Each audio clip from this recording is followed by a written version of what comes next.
하나님의 꿈을 꾸는 자들이더라라는 제목 가지고 함께 하나의 말씀을 나누겠습니다. 우리 지난 시간에 같은 곳을 바라보면서 걸어가는 공동체가 서로에 대해서 어떤 마음의 자세를 가져야 되는지에 대해서 우리가 좀 살펴보았습니다. 유다 지파는 하나님께서 주신 리더십을 가지고 있는 지파였었죠. 가장 많은 땅을 분배받았다라고 하는 이유 때문에 더 이상 피 흘리면서 고군분투하고 싸우려고 하지 않았던 지파였습니다. 그리고 에브라임과 므낫세는 야곱의 아들이 아니었었죠. 그러니까 가나안 땅에서 그들에게 분깃으로 받을 땅이 그 자격이 없는 자들이었습니다. 자격이 없음에도 불구하고 그들에게 하나님이 땅을 주신 것이죠. 기업을 주신 건데, 그럼 여러분, 우리가 충분히 감사하면서 살아도 정말 모자란데도 불구하고 그들은 감사하지 않고요, 자신들에게 더 주지 않는다라고 불만과 불평을 쏟아 놓았습니다. 유다 지파를 필두로 해서 에브라임과 므낫세 지파는요, 이스라엘 가운데 가장 큰 지파들이었잖아요. 힘있게 이들이 싸워줘야만이 상대적으로 작은 지파들이 용기 있게 또 싸울 수 있는 동력을 얻을 텐데, 그들은 자신에게 주어진 땅이 있다라는 이유 때문에요, 자신에게 주어진 책임은 소홀히 하고 말았습니다. 하나님께서 이스라엘 백성들에게 땅을 주신 이유, 앞서 늘 우리가 여호수아를 하면서 살펴보았던 것처럼 땅은 여러분 범죄할 때 더럽혀지게 됩니다. 아담과 하와가 범죄했을 때 그들에게 주어진 최종적인 저주가 어떤 것이었습니까? 하나님이 주신 에덴이라고 하는 땅에서 쫓김을 당하죠. 우리가 세상을 살아가는데 여러분들이 발을 딛고 살아가는 세상을 더럽히는 것은요, 음식물 쓰레기가 아니고요, 인간들이 짓는 죄입니다. 성경은 그래서 일관되게 저와 여러분들에게 던지고 있는 메시지가요, 인간들의 죄는 땅을 더럽힌다. 그리고 그렇게 더럽혀진 땅은 자기를 더럽혀진 사람들을 땅에서 토해낸다. 그것이 성경의 원리입니다. 여러분, 우리가 살아가는 이 세상도요, 죄를 짓게 되면, 범죄하게 되면 그 세상은 더러워지게 마련입니다. 여러분, 우리가 예수를 믿는다고 하는 것은요, 하나님의 말씀과 그 가치와 기준을 가지고 산다라는 것이잖아요. 그래서 하나님께서 이스라엘 백성들을 통해서 가나안 땅에 가득한 그 죄악들, 동성애를 포함해서 수간, 인신 제사들까지 하나님을 두려워하지 않는 인권이라고 하는 그 이름으로 자행되고 있는 그 모든 죄악들, 그리고 죄를 죄로 여기지 않는 그 땅을요, 하나님의 당신의 구원받은 백성들을 통해서 하나씩 그 죄악된 자들을 몰아내기로 작정을 하신 겁니다. 그래서 여러분, 그들은 부동산 투기하듯이 내가 갖고 싶은 땅을 취하는 것이 아니고요, 하나님이 내게 맡겨주신 그 지역, 그 경계 안에서 죄를 몰아내고 죄의 문화가 더 이상 그 땅에 발붙이지 못하도록 막아내는 싸움, 그것이 구원받은 백성, 약속의 땅에서 땅을 분배받은 자들이 져야 되는 책임이었다라는 거예요. 여러분, 저와 여러분들이 예수를 믿고 달라진 게 무엇입니까? 많은 것들 중에 하나가 죄가 무엇인지에 대한 이 개념이 생겼다라는 거예요. 처음에는 윤리 도덕적인 것만 죄라고 생각했다가 그렇지 않구나. 인간이 하나님을 떠나서 하나님 없는 삶을 추구하는 것들 자체가 죄이구나라는 사실을 우리가 알게 된 거잖아요. 그래서 여러분들 살아가는 삶에 있어서 이제 하나님 없는 삶이 아니라 하나님이 주인된 삶을 추구해 가는 것, 그것이 여러분 예수 믿는 저와 여러분들에게 바뀐 특별한 메시지 중에 하나가 아니겠습니까? 하나님이 지금 이스라엘 백성들이 땅을 분배받는 과정들을 통해서 그들에게 요구하고 있는 삶이 바로 그것이었습니다. 그들이 많은 지역을 분배받든 적게 분배받든 관계없이 그들에게 주어진 그 삶의 자리에서 더 이상 죄가 그 땅에 들어오지 못하도록 막아내고 같이 합력해서 그 나라와 그 민족 가운데 하나님의 말씀과 공의와 정의가 실현될 수 있도록 하는 것, 그것이 여러분 우리 믿는 우리 모두에게도 주어진 공통된 사명이라는 겁니다. 근데 여러분 가장 힘있고 강하다고 생각했던 어떻게 보면 12지파 가운데 여호수아가 가장 많이 믿었을 유다지파와 에브라임과 므낫세 지파가요 싸우지를 않는 거예요. 싸우지를. 넉넉하기 때문에 싸울 이유를 못 느꼈고요. 철병거가 있다고 하는 이유 때문에 더 이상 피 흘리면서 싸우려고 하지 않습니다. 충분히 싸웠는데 또 싸우란 이야기냐. 그래서 그들이 뭐합니까? 그렇게 많은 땅을 분배받았음에도 불구하고요. 그것을 사명으로 받아들이지 않고 더 주지 않는다고 불만과 불평만 일삼았죠. 여러분 그런 멤버십들을 대할 때 여호수아가 어떻게 되었습니까? 우리 같으면 얄밉죠. 그렇지 않습니까? 많이 줬는데 감사할 줄 모르면 어떻게 할 것 같아요? 그냥 있는 것도 다 뺏어버리지 같지 않습니까? 저만 그런가 봅니다. 우리 아이들 보면 이렇게 나눠 먹지 않고 많이 줬는데 첫째가 막 욕심 부리고 있으면 가서 강제로 뺏어서 나눠주지 않아요? 죄송합니다. 근데 여호수아가 그렇게 하지 않았어요. 여호수아가 어떻게 했냐면 그들에게 가서 두려워 떨고 있고 충분히 듣다라고 영적인 나태함에 빠져있는 그들에게요 격려하고 동기를 불어넣어주고 용기를 북돋아 줍니다. 그리고 자신들에게 주어진 그 기업이 사명이라는 것을 다시 한번 자꾸 일깨워주고 있는 거죠. 근데 여러분 여호수아가 그들 향해서 보여주었던 리더십은 여기서 끝나지 않아요. 여호수아는요 그 모든 지파를 하나님 앞으로 불러 모읍니다. 오늘 우리가 읽었던 여호수아 18장 1절이 바로 그 내용인데 함께 읽어볼까요? 이스라엘 자손의 온 회중이 실로에 모여서 거기에 회막을 세웠으며 그 땅은 그들 앞에서 돌아와 정복되었더라. 여러분 여호수아를 보면 참 독특한 게 있는데요. 여호수아는 전쟁에서 승리할 때마다 그 전쟁의 승리감에 도취되는 것이 아니라 반드시 어디를 갑니다. 에발산을 가든지 길갈로 돌아오든지 그곳에서 하나님의 말씀을 새겨오거나 하나님이 그들에게 주시고자 하는 메시지를 반드시 백성들로 하여금 듣게 해줘요. 여호수아의 독특함이었습니다. 이번에 어디로 모이죠? 실로로 이스라엘 온 백성들 다 불러 모으는 거예요. 원래 여러분 이전까지는요 이스라엘의 영적 베이스 캠프가 길갈이었습니다.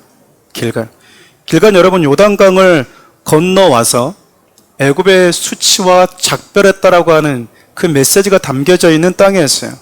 그러니까 이스라엘 백성들이 가나안 땅에서 전투하고 승리한 이후에 그 고지에서 머무는 것이 아니라 이겼는데도 불구하고 그런 멀리 떨어져 있는 그 길을 걸어서 다시 길갈까지 돌아왔다라는 거 아니겠습니까?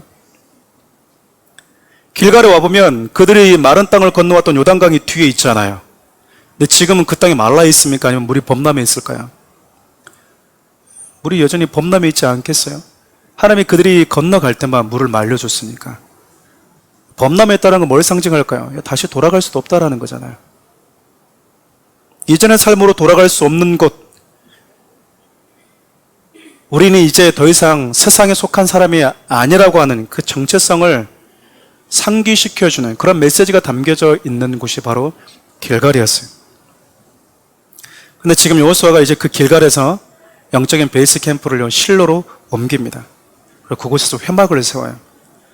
여러분 따지고 보면 이스라엘 백성들은 40년 동안 광야에서 걸어올 때 그들이 어디를 가든지 간에 그들의 중심은 성막이었습니다. 회막을 중심으로 이동해 왔고요. 그렇죠?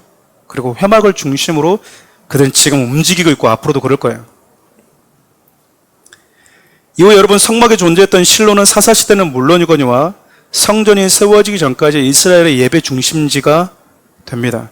그러니까 여러분 여호수아가 지금 영적인 나태함에 빠져 있고 타협하고 있고 세상과 지금 타협하고 있는 거죠. 불만과 불평에 사로잡혀 있는 다음 세대들에게 용기를 주고 격려만 하고 끝내버리는 것이 아니라 그들을 예배 자리로 지금 초대하고 있는 거예요. 하나님 앞에 지금 불러서 세우고 있는 것이죠.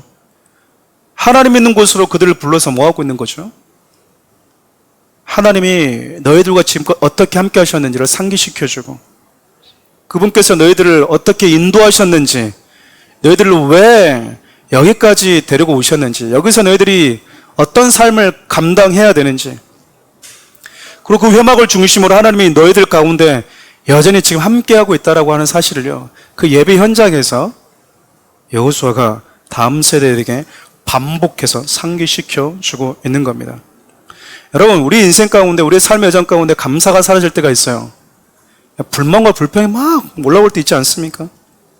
은혜를 기억하기보다는, 하나님이 내게 주시는 은혜보다는 불만과 불평이 더 많이 나온다면, 그리고 하나님께서 내게 주신 사명을 잊어버리고 책임 있는 삶을 살고 있지 못하다면요, 저와 여러분들 어디로 와야 됩니까? 하나님 앞으로 나와야 돼요. 그분 앞에 서야 되는 겁니다. 여러분, 여호수아라고 하는 그 리더십은 이렇게 다양한 상황, 다양한 영적인 상태에 놓여 있는 자들이 하나님 앞에 설 수 있도록 돕는 자였다라는 거예요. 저는 사랑하는 우리 교회 성도들을, 여러분들을 만나는 자들이요, 하나님 앞에 서게 되는 그런 놀라운 일들이 일어났으면 좋겠어요. 불만과 불평에 빠져 있는 자들도, 감사를 잃어버린 자들도 여러분들을 만나면 하나님 앞에 서게 되는 것이죠. 저는 여러분들이 그런 믿음의 삶, 그런 믿음의 역할을 감당해 준 자들이 되었으면 좋겠습니다. 그렇잖아요. 여호수아는 그런 사람이었잖아요. 근데 우리는 반대로 나 만나면 어떻게 됩니까? 잘못하다 보면 더 불만, 더 불평, 더 시험.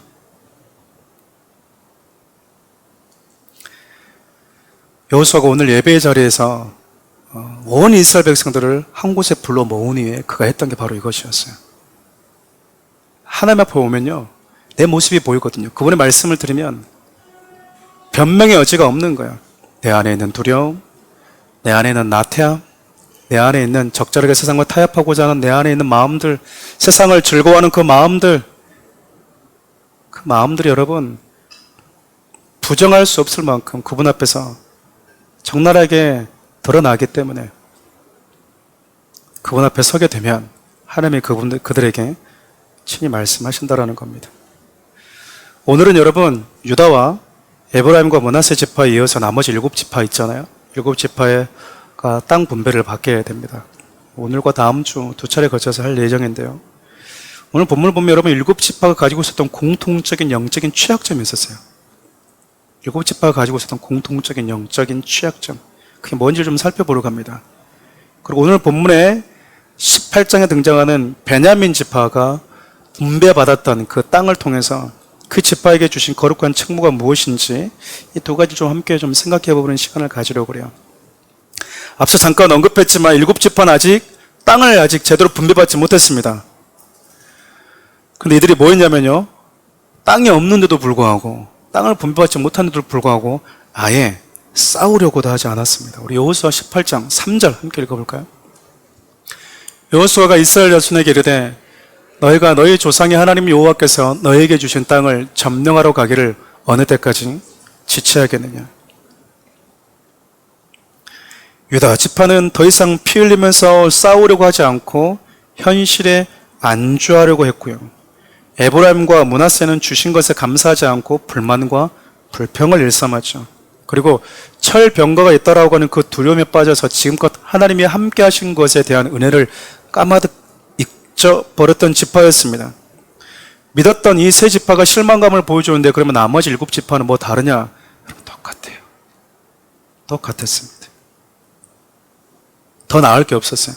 이들은요, 아예 나가서 뭣도 안 하는 거죠? 싸우려고도 하지도 않습니다.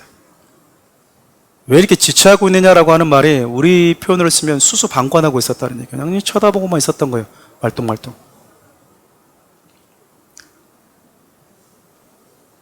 여러분, 리더의 입장에서 가장 힘든 성도가 어떤 성도인지 아세요? 모든 것에 무관심하는 성도입니다. 관심이 없는 성도들. 목사님, 제가 나가서 싸우고 싶은데요, 좀 두렵습니다. 잘 안 됩니다.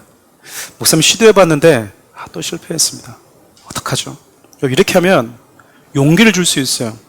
그 시행착오가 있으니까 다시 한번 해보자고 말할 수 있는데 문제는 뭐냐면 관심이 없는 거예요. 내가 왜 해야 되죠? 해야 될 이유를 모르는 거예요. 아니, 교회 와서 내가 뭔 일을 해? 내가 할 게 뭐가 있어? 하나님에 대해서, 하나님의 일에 대해서, 공동체에 대해서 아무런 관심이 없는 무관심하는 사람. 그거는 그 집사람이 할 일이고 그 권사님이 하실 일이지 뭐. 나하고는 상관없는 것. 아예 아무것도 하지 않고 무관심한 사람은 어떻게 해야 될까요? 그러니까 전도하다가도 여러분 가장 힘든 사람이 누군지 아십니까? 알았어요. 천국에 있는 거 믿을게요. 근데 안 가고 싶어요. 안 가고 싶어요. 최고 무서운 분들. 지옥이 얼마나 무서운지를 모르겠는데 그냥 뭐 거기 대충 갈 수 있을 것 같은데요. 저는 뭐 사우나도 좋아하고 이 온탕도 좋아하기 때문에 충분히 견딜 수 있을 것 같습니다. 이런 분들이 있어요. 이런 분들. 그 얼마나 좋은 곳인지 모르겠는데 별로 가고 싶지 않더라고요. 별로 안 가고 싶다. 그냥 관심 없는 분들, 이 전도하기 참 힘듭니다. 그분들은. 네. 아무리 하나님에 대해서 알려줘도요. 알았어요. 목사님 혼자 하세요. 목사님 혼자 하세요. 그 집사님들이 권사님께서 알아서 하시라고 하는 거죠. 여러분, 두려움과 현실에 안주해서 아무것도 할 수 없고 또 나 같은 것이 뭘 할 수 있을까라는 마음에 사로잡혀 있을 때 그런 사람들에 다가가서 뭔가 동기부여하는 게 참 어렵습니다. 참 어려워요. 뭔가 하다가 안 되면 가르쳐 줄 수 있는데 시도조차 해야 될 이유를 못 느끼면 여러분 참 어려워요. 마음이. 뭘 해야 돼요? 어떻게 가르쳐 줘야 돼요? 지금 7지파가 여러분 아예 움직이질 않고 있는 거예요. 아무것도 안 하고 있는 거예요. 근데 여호수아가 아무것도 안 하고 지체하고 이 7지파에게요. 그게 두 가지 메시지를 던져줘요. 첫 번째는요. 수수방관하고 있는 자신들의 모습을 직시할 수 있도록, 정확하게 직시할 수 있도록 책망합니다. 책망의 메시지를 던지고 있는 거죠. 왜 너희들이 지체하고 있느냐? 이 말은 책망이에요. 목사가 성도들을 책망하는 것이 참 어렵습니다. 그렇죠. 여러분, 성도들 역시 칭찬받고 격려받는 것을 좋아하지 책망의 메시지를 듣는 것을 힘들어합니다. 힘들어요. 저를 어렸을 때부터, 저를 이렇게 사역할 때부터 아시는 분들은 제가 이제 막 자주 호통을 쳤다라는 걸 잘 아실 거예요. 지금 많이 부드러워진 건데, 호통을 치면 왜 호통 치냐고 그러고, 호통을 안 치면 왜 갑자기 호통을 또 안 치냐고 그러고, 왜다 장단을 맞춰야 될지 모르겠지만, 공적인 메시지를 전할 때는 좀 많이 좀 자제가 되는 것 같아요. 그리고 제가 담임 목사가 되면서, 예전에는 부교육자였을 때는 그러면 안 되는데, 제 성도가 아니잖아요. 제 성도가 아니잖아요. 담임 목사님 따로 있잖아요. 듣고 살 사람들은 살고 그냥 시험 들 사람은 시험 덜으라고 그냥 뭐 겁없이 던졌거든요. 회개하라고, 정신 차리시라고, 그게 믿음이냐고 막 이렇게 제가 호통을 많이 쳤던 것 같아요. 저는 책임 있게 하는 말씀만 전하면 되니까. 그렇죠. 담임 목사가 되고 나니까 잘 안 되더라고요. 담임 목사님. 그러면 제가 느낀 거죠. 담임 목사님은 나 같은 목사 참 싫어했겠구나. 싫어했겠구나. 만일 여러분 부교육자가, 저에게 부교육자가 저 앞에 딱 서가지고 여러분들을 책망하고 있다고 해보세요. 믿음을 잘 지켜라고, 정신 차리셔야 된다고, 아침 예배도 안 나오고 금요 기도회도 안 나오고 어떻게 살려고 하냐고 여러분께 책망하고 있으면 기분이 어떨 것 같아요? 네. 여러분들은 은혜 받을 수 있을 거예요. 우리 목사님 요즘 말도 못하는데 내가 지금 은혜 받고 있다고, 나는. 근데 저는 되게 불편할 것 같은 거예요. 네가 뭔데? 지금 나도 아까워가지고 책망할 지금 못하고 있는데 네가 뭔데 지금 이렇게 성도들한테 막 하냐라고 제가 되게 불편할 것 같은 거예요. 제가 담임 목사가 되고 나니까. 왜냐면 제가 우리 성도들 책망할 때 되게 고민 많이 하거든요. 권면할 때 되게 고민 많이 해요. 칭찬할 때는 쉽게 칭찬할 수 있는데 책망할 때는 몇 번이고 한지 모릅니다. 그래서 여러분 진짜 애둘러세요. 집사님 좀 이렇게 해주시면 좋을 것 같아요. 알겠습니다. 근데 잊어버리잖아요. 2번 얘기하는 게 너무 힘들어요. 다시 그렇게 하라고 얘기하는 게 너무 힘든 거예요. 칭찬은 2번, 3번 반복할 수 있는데요. 책망은요, 정말 어려워요. 어려워. 관계가 틀어질까봐 두려운 게 아니고요. 그전에는 그렇게 실수하는 게 눈이 계속 들어와서 불편했는데 실수해도 제가 그렇게 불편하지가 않은 거예요. 제가 제 자신이. 그럴 수 있지 뭐. 실수할 수 있는데 뭐 잊어버릴 수 있지. 자꾸 좋게 생각을 하려고 하는 게 제 안에 생겨버리는 거죠. 그러나 여러분 분명한 것은 우리가 매번 누군가에게 칭찬과 격려만을 들을 수는 없다라는 거예요. 왜냐하면 하나님의 말씀도요, 권면과 칭찬만 있는 것은 아니기 때문입니다. 우리 디모데후서 3장 16절과 17절 말씀 함께 읽어볼까요? 모든 성경은 하나님의 감동으로 된 것으로 교훈과 책망과 바르게 함과 의로 교육하기에 유익하니 이는 하나님의 사람으로 온전하게 하며 모든 선한 일을 행한 능력을 갖추게 하려 함이라. 여러분 저 말씀을 보면요, 하나님의 말씀, 모든 성경은 하나님의 감동으로 되어 있는데 어떻게 이루어져 있대요? 교훈만 있는 게 아니고요, 책망도 있대요. 우리를 교육하는 것이 있는데 그 안에는 책망도 담겨 있대요. 그러니까 교훈이냐 권면이냐 칭찬이냐 책망이냐가 중요한 게 아니라 이 모든 것은 궁극적인 목적이 있다라는 거예요. 그 말씀을 듣는 성도들이 하나님의 온전한 자가 되는 거예요. 온전한 하나님의 사람으로 살아갈 수 있도록 여러분들이 살아가는 삶의 자리에서 왜 살아야 되는지, 무엇을 위해 살아야 되는지 그 이유조차도 알지 못한 채 살아가는 그 세상 속에서 그리스도인은 어떤 삶을 사는지를, 하나님의 말씀을 어떻게 붙들고 살아야 되는지, 그 말씀을 붙들고 살 수 있는 능력을 갖도록 해주는 것이 중요하다라는 거예요. 책망이냐 칭찬이냐가 중요한 게 아니라 그 속에는 어떻게든지 간에 성도들을, 하나님의 사람들을 하나님의 사람으로 온전하게 세워야 된다. 그리고 주어진 그 하나님의 말씀을 살아낼 수 있는 능력을 갖게 만들어주는 성도들로 세워야 된다. 그것이 여러분 하나님의 말씀이 가지고 있는 방향성이라는 거예요. 그래서 여러분 하나님의 말씀을 들을 때 기분으로, 감정으로 받지 마십시오. 우리가 영으로 받아들인다고 하는 게 바로 그런 개념입니다. 여러분들 말씀을 듣는 시간은요, 되게 불편한 시간입니다. 일방적으로 듣는 시간이에요. 하나님의 말씀을. 대화할 때는 내 생각도 내 의견도 피력할 수 있지만 주일의 말씀을 듣는 시간은 일방적인 시간이거든요. 그러면 우리 안에서요, 하나님의 말씀과 기존에 내 안에 있던 생각이 이렇게 충돌한다고요. 그래서 여러분들이 지금 조용히 앉아 계시지만 말씀 전한 저에게 수많은 말들을 던질 수 있어요. 너는 잘하십니까? 부터 시작해서 너는 진짜 그렇게 삽니까? 부터 시작해가지고 왜 그렇게 했다는 이야기입니까? 그래서 어쩌란 얘기입니까? 그거는 당신의 얘기고요. 나는 나의 길을 가겠습니다. 그냥 좋은 말은 좋은 말로, 목사님 오늘 참 설교 좋았습니다. 은혜 됐습니다. 그리고 끝인 거예요. 그리고 끝. 그러고 보면 우리는 무슨 말에 매여서 살아간다는 걸 알 수 있죠. 여러분들의 인생을 자세히 들여다보면요, 여러분 삶을 자세히 정직하게 들여다보면 여러분들은 그 어떤 말에 이끌려서 살아가고 있어요. 어떻게 살아야 된다라고 하는 그 어떤 말이 있다고요. 네, 목회자는 이 자리에서 여러분들의 생각하고 여러분들이 지금까지 이끌어왔던 그 말이 아니라 하나님의 말을 새겨주는 시간이거든요. 그래서 때로는 불편하더라도 여러분 내면에 있는 왜곡되게 박혀있는 하나님의 나라와 하나님의 말씀과 상관없이 박혀져 있는 것들을 빼내는 시간이기 때문에 이 시간이 괴롭고 힘들 수도 있다는 얘기입니다.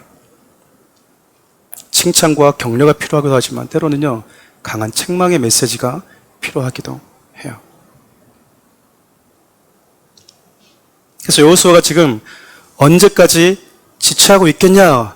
지체하고 있는 7지파에게 아예 싸움도 하지 않고 가만히 있으러 가는 그들에게 위로해 줬던 게 아니에요. 여러분, 성경적인 위로는요, 엉덩이 토닥토닥 두들겨 주는 게 아닙니다. 성경적인 위로는요, 그의 영혼을 일으켜서 살게 해요. 그 위로 속에 생명이 담겨져 있다는 겁니다. 공감은 중요하지만 공감 그 자체가 생명을 살리지는 않아요. 공감은 그 사람을 살리기 위한 디딤돌 역할을 할 뿐이에요. 하나님의 말씀은 위로의 말씀이다. 그 말은 같이 울어주는 것을 끝나는 게 아니라 우리의 눈을 들어서 마땅히 봐야 될 분을 보게 만들어 주는 겁니다. 그래서 여호수아가 지금 물어보는 거예요. 말하고 있는 거죠. 언제까지 지체하겠느냐? 안타까움이 묻어나 있지 않습니까? 이 말은 지금껏 하나님이 함께 하심으로 충분한 승리를 경험했음에도 불구하고 마치 한 번도 싸워본 적이 없는, 한 번도 승리를 경험해 본 적이 없는 사람처럼 현실에 안주하고 가만히 있다면 그것을 보는 리더십의 마음은 얼마나 답답하겠어요. 그래서 뭐 하고 있는 거죠? 지체하고 있는 그들의 모습을 직시할 수 있도록 해주는 거예요. 그래서 여러분, 하나님의 말씀을 듣는 시간은 꽤 불편합니다. 왜냐하면 조용히 이렇게 방관하고 있는데 하나님 오셔가지고 뭐라고 얘기하죠? 너 지금 지체하고 있구나.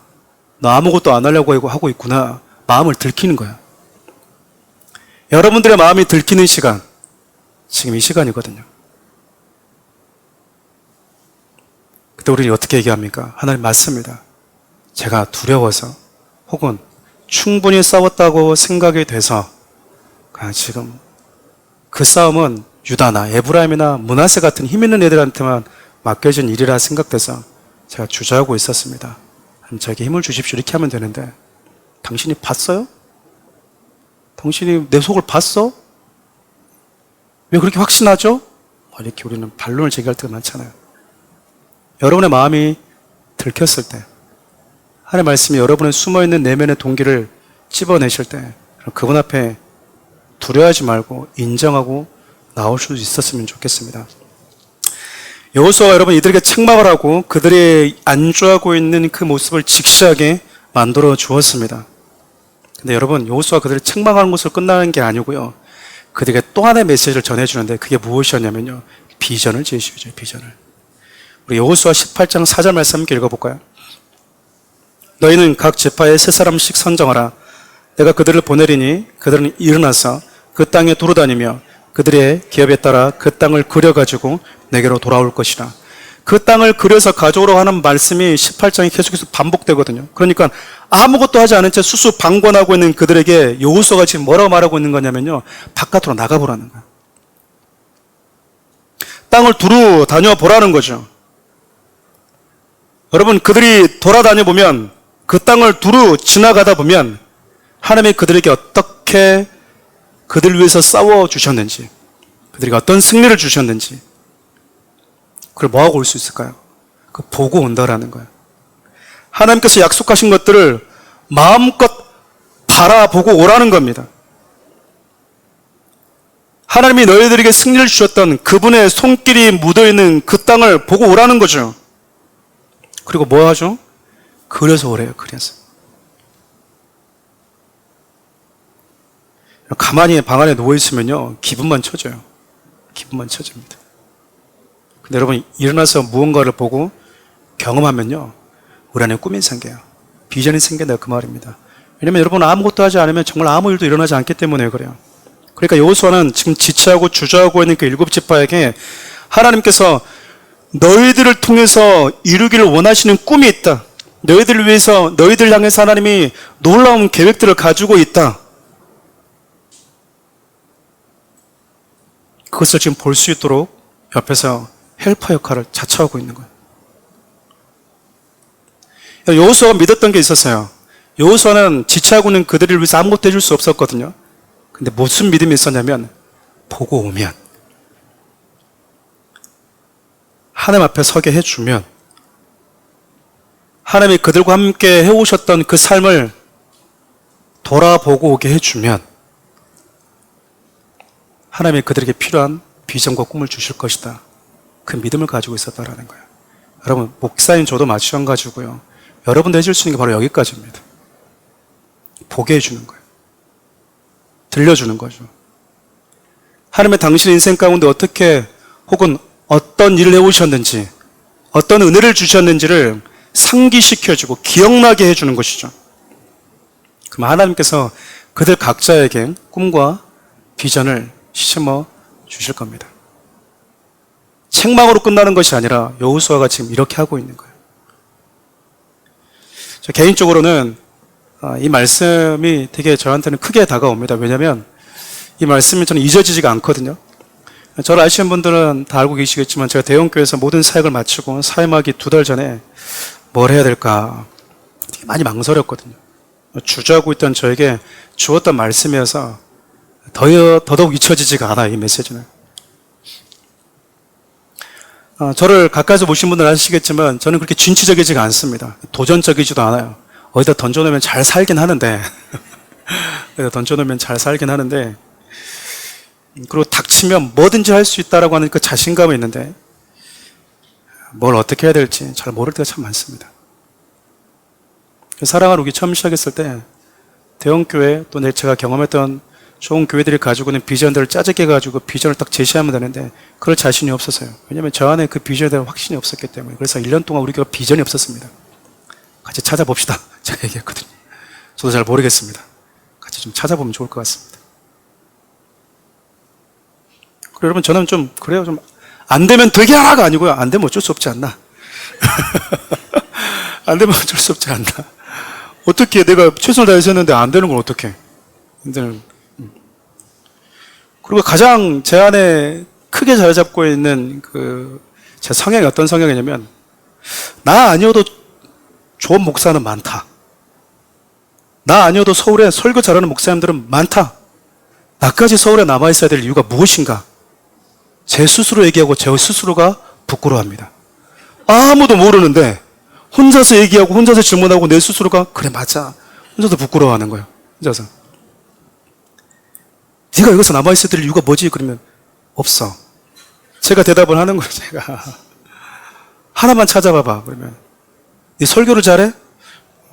네 박사학위 있어? 유학파야? 아닌데. 그럼 너는 청빙은 아니잖아. 그럼 개척인데 니를 따라올 사람은 있어? 한두 명은 생각은 나긴 했는데 없는 거죠. 그때 하나님이 저한테 주었던 메시지가 이거였습니다. 일어나라. 그림을 그려가지고 와라. 그리고 당당히 서서 네가 진리의 나팔 소리를 불면 그 나팔 소리를 듣고 함께 싸울 수 있는 사람들 내가 불러 모아주겠다. 그 말씀을 하나님이 제가 사임하기 2달 전에 저한테 주었던 메시지예요. 내가 순수한 나팔을 불면 그 나팔 소리를 듣고 함께 싸울 수 있는 성도들 내가 불러 모아주겠다. 그럼 제가 그 말씀을 이렇게 받아들이는데 제 마음이 막 뜨거운 거예요. 감동이 생기는 거죠. 실력이 참 부족한데 하나님이 나를 정말 이곳에서 사용하기를 원하시는구나라고 하는 확신이 생긴 거예요. 확신이. 솔직히 저에게 여러분 비전은, 여러분 들으면 제 비전이 뭘 것 같습니까? 기대가 되십니까? 되게 단순합니다. 제가 중학교 때부터 저희 비전이 달라지지가 않았어요.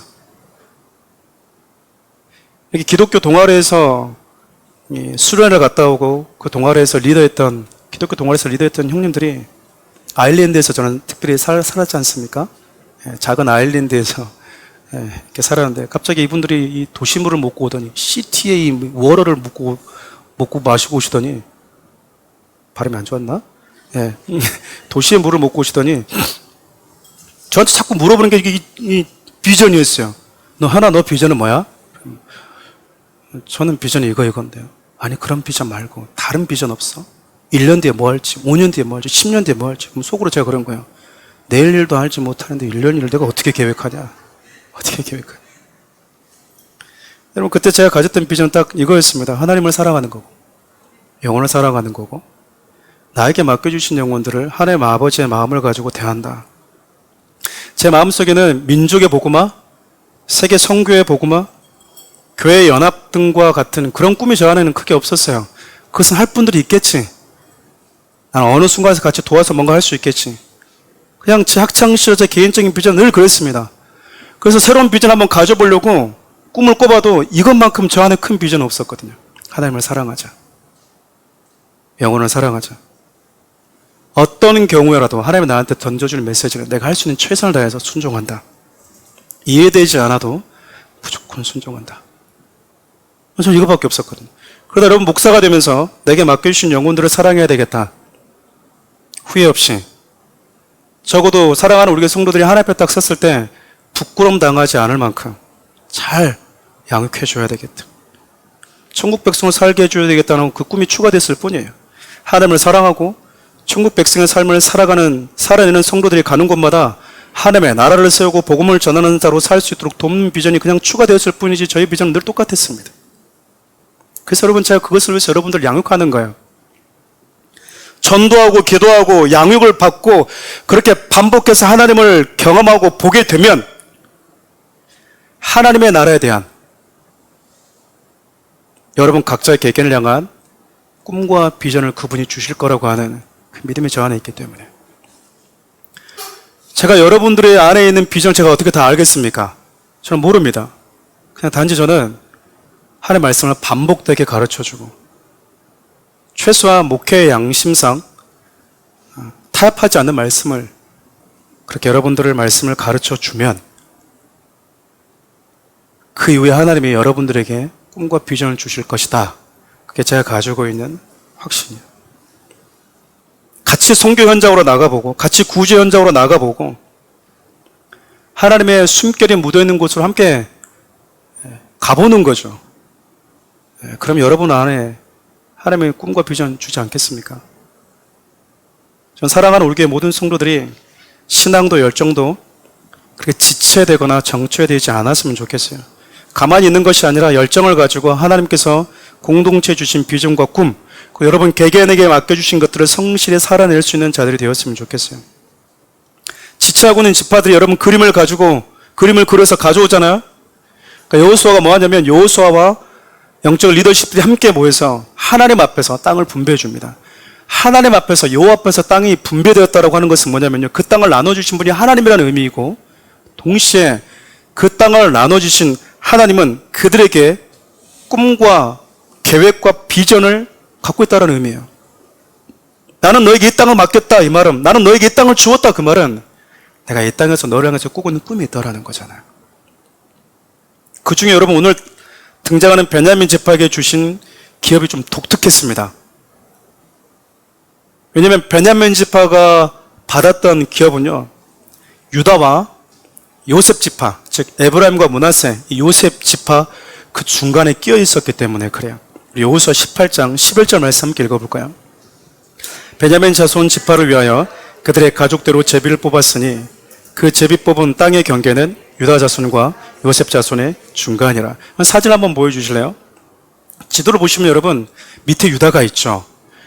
그 위에 보면 베냐민이 작게 있는데 에브라임과 므낫세, 요셉 지파 그 틈바구니에 끼어 있습니다.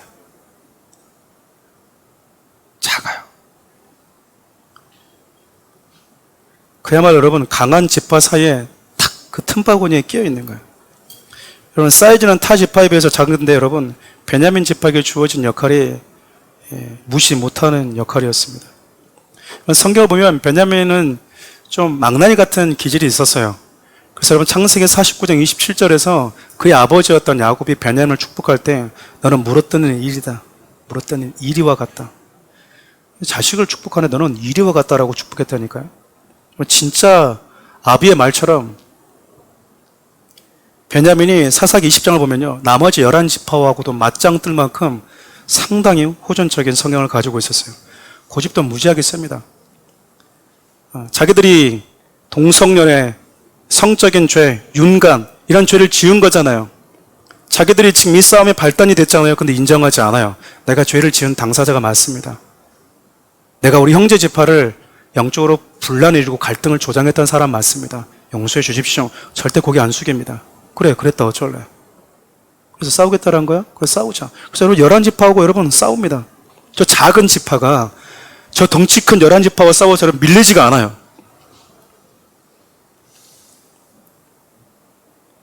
그렇게 강한 기질을 가지고 있었던 지파였다고요. 굽히지 않는 고집스러운 지파. 근데 하나님은 그 베냐민 지파를 긍휼히 여겨주십니다. 베냐민의 이런 삶에 대해서 하나님은요 모세를 통해서 이렇게 다시 축복을 합니다. 한번 볼까요? 베냐민에 대하여 이랬을 때 여호와의 사랑을 입은 자는 그 곁에 안전히 살리로다.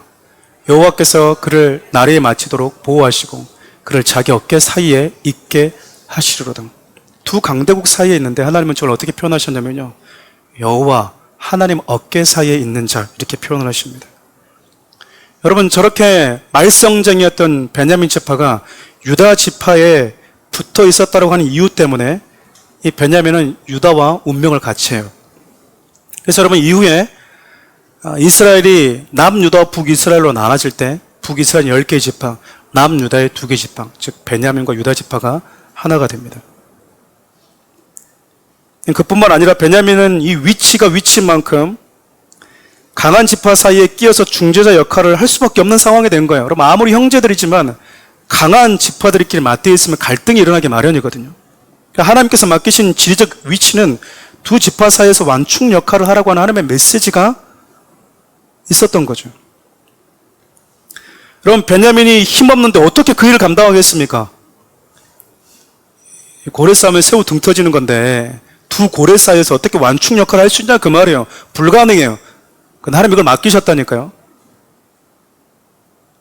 힘 없는데 어떻게 해서 감당할 수 있을까? 그럼 특별한 게 있어요. 베냐민 지파에. 우리가 다 읽지는 않았지만요. 베냐민 지파 안에 예루살렘이 있어요. 그리고 여호수아 18장 28절 상반절 한번 읽어볼까요? 셀라와 엘렙과 여부스 곧 예루살렘과 예루살렘을 품고 있는 지파가 베냐민 지파였습니다.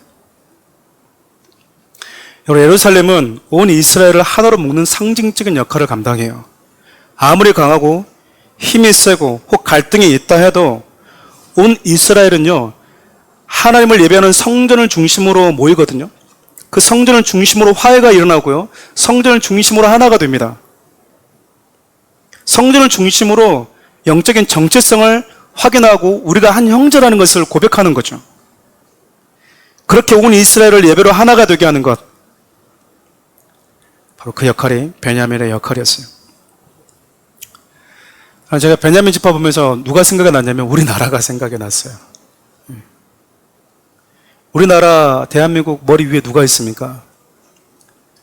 기독교를 박해하는 공산주의 체제 북한이 자리하고 있잖아요. 그리고 우리 대한민국을 중심으로 미국을 제외한 가장 강한 나라 중국, 러시아, 일본이요.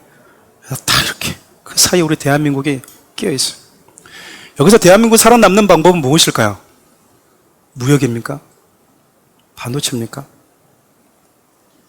이건 뭐예요? 체제가 다르고 이념도 다르고 국방력과 경제력이 다른 그 나라들을 하나로 묶고 연합하고 그 속에서 대한민국이라고 하는 이 나라의 정체성을 지킬 수 있는 유일한 비결이 뭘까요? 여러분 성전을 품고 사는 거예요. 대한민국이 하나님을 신뢰하고 그분을 예배하는 예배의 중심지가 되는 겁니다. 어떤 일이 있어도 하나님을 예배하는 순수한 가치를 지켜내고 나와 여러분 가정에서 또 사랑하는 우리 교회 공동체 안에서 열방을 하나님께 돌아오게 하는 그 예배만이 나와 여러분과 우리나라가 살 길이다 그 말입니다.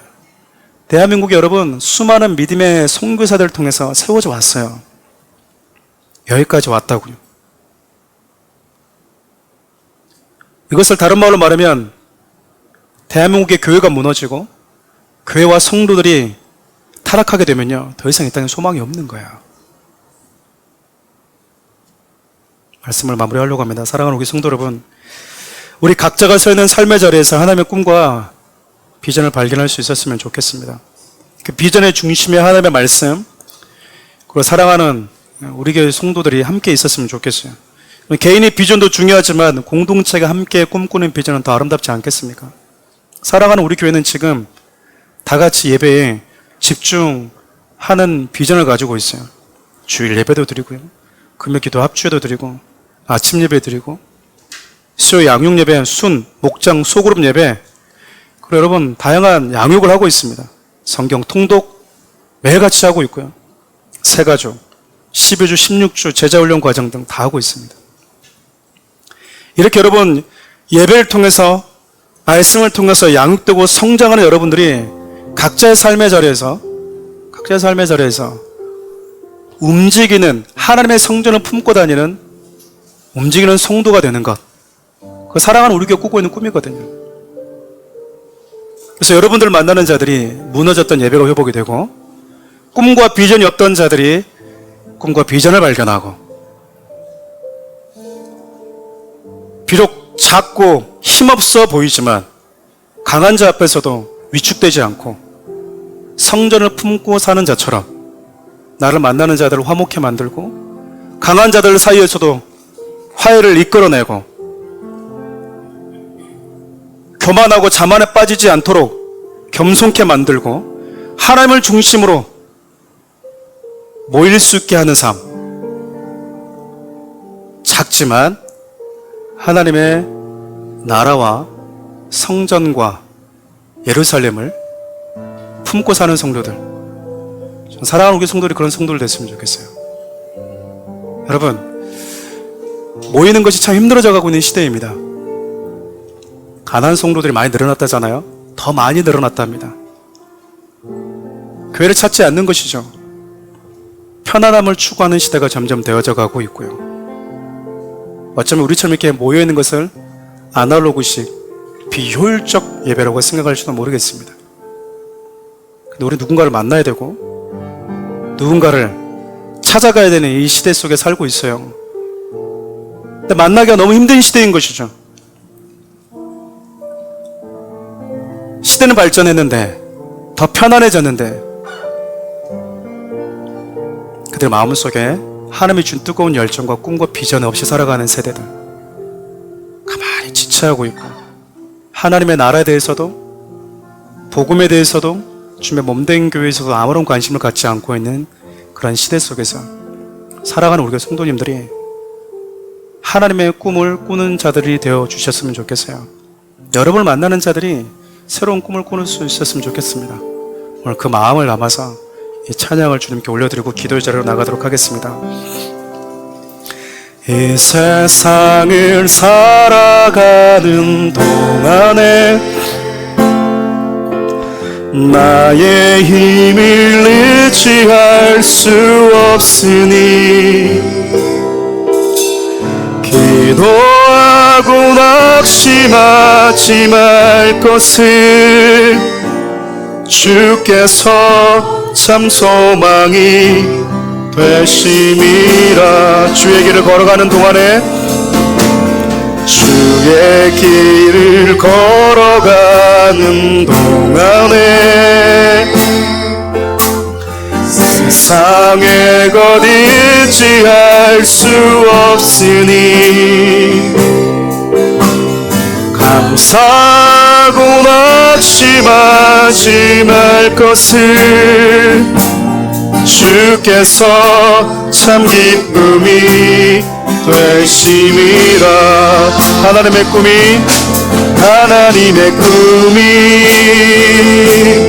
나의 비전이 되고 예수님의 성품이 나의 인격이 되고 성령님의 권능이 나의 능력이 되길 원하고 바라고 기도합니다. 하나님의 꿈이 나의 비전이 되고 하나님의 꿈이 나의 비전이 되고 예수님의 성품이 나의 인격이 되고 성령님의 권능이 나의 능력이 되길 원하고 바라고 기도합니다. 아멘. 여러분 기도합시다. 하루를 살아가면서 꿈과 비전이 없는 것만큼 비참한 인생이 또 있을까 싶어요. 그렇죠? 여기저기서 승전보를 울리고 오는데 그건 내 싸움이 아니다. 그거는 목사님이니까, 권사님이니까, 장로님이니까 가능한 일이고 나와는 상관없다.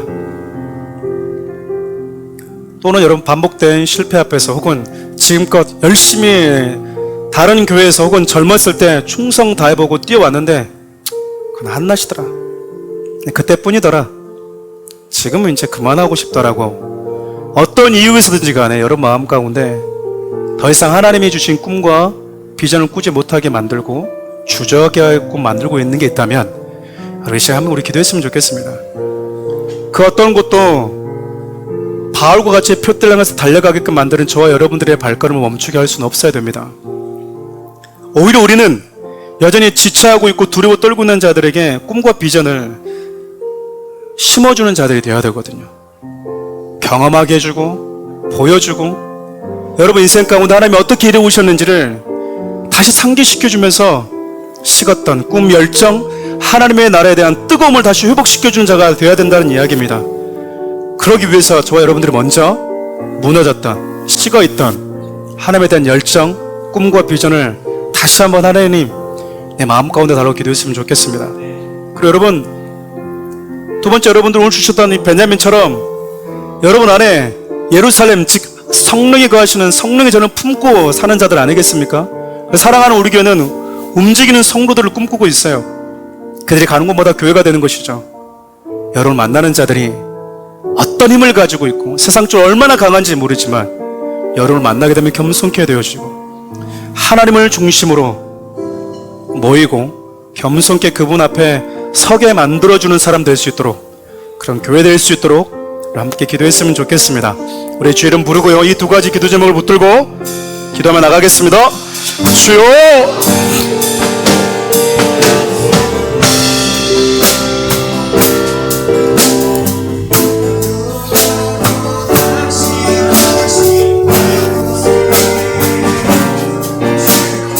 살아계신 하나님,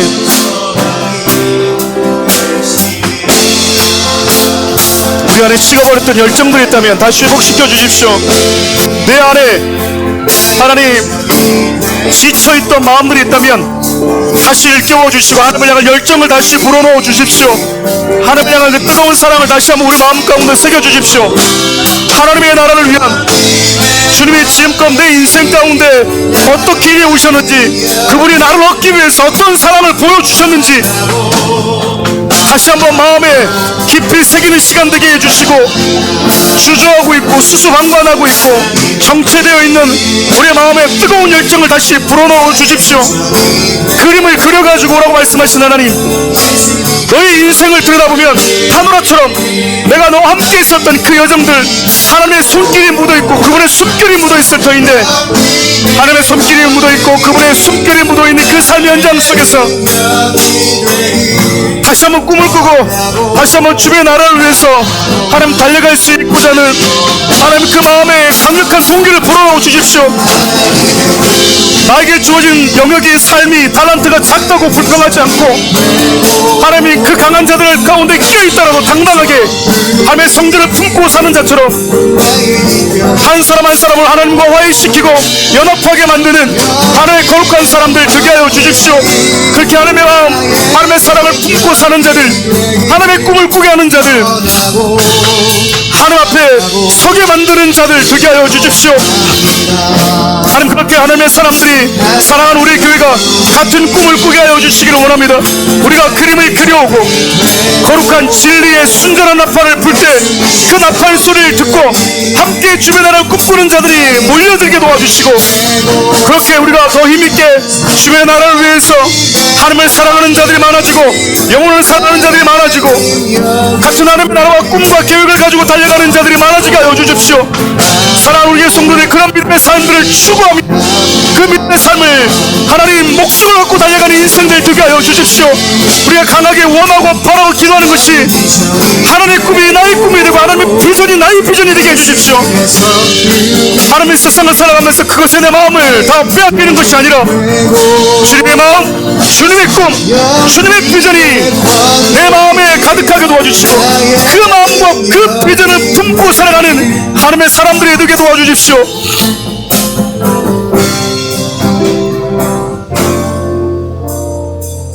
살아계신 하나님, 우리 인생을 돌아보면 정말 파노라처럼 하나님이 내 인생 가운데 어떻게 이루어오셨는지, 그 위기의 순간 속에서, 절망의 순간 속에서 어떻게 나를 이렇게 세워주셨는지, 어떻게 나를 살게 하셨는지, 아무런 꿈도 없던 나에게 꿈을 주신 분이 누구인지, 내가 왜 일을 해야 되고 내가 왜 사업을 해야 되고 내가 왜 하루하루 충성되고 성실하게 살아야 되는지 그 이유를 우리 주님을 통해서 알게 되었습니다. 하나님의 귀한 사람들이 우리에게 주어진 삶의 자리에서 하나님의 꿈, 하나님의 비전을 꾸는 자들이 되게 해주시고, 우리를 만나는 자들이 같은 동일한 꿈을 꾸고 하나님을 사랑하고 영혼을 사랑하는 자들이 날로 많아지게 도와주십시오. 우리에게 주어진 삶, 나에게 맡겨진 달란트가 작다고 투덜대지 않고 강자들 사이에 끼어서도 당당하게 성전을 품고 사는 자답게 나를 만날 모든 자들이 연합되어지고 화목해야 되어지고 같은 하나님을 바라보게 만드는 영적인 구심점 역할을 감당하는 사랑하는 우리 교회, 사랑하는 우리 교회 성도들이 되게 해 주십시오. 우리를 구원하신 예수 그리스도의 크신 은혜와 하나님의 크신 사랑과 주며 날아가는 그날까지 하나님의 꿈, 하나님의 비전을 날마다 새겨주시고 정체되어져 있고 식었다면 다시 그 열정을 불러 일으키시면서까지 지치지 않고 표대 바라보면서 달려갈 수 있도록 용기 주시는 성령님의 크신 은혜가 사랑하는 우리 교회, 사랑하는 우리 성도들, 이 나라와 이 민족 가운데 함께 하시기를 간절히 축원하옵나이다.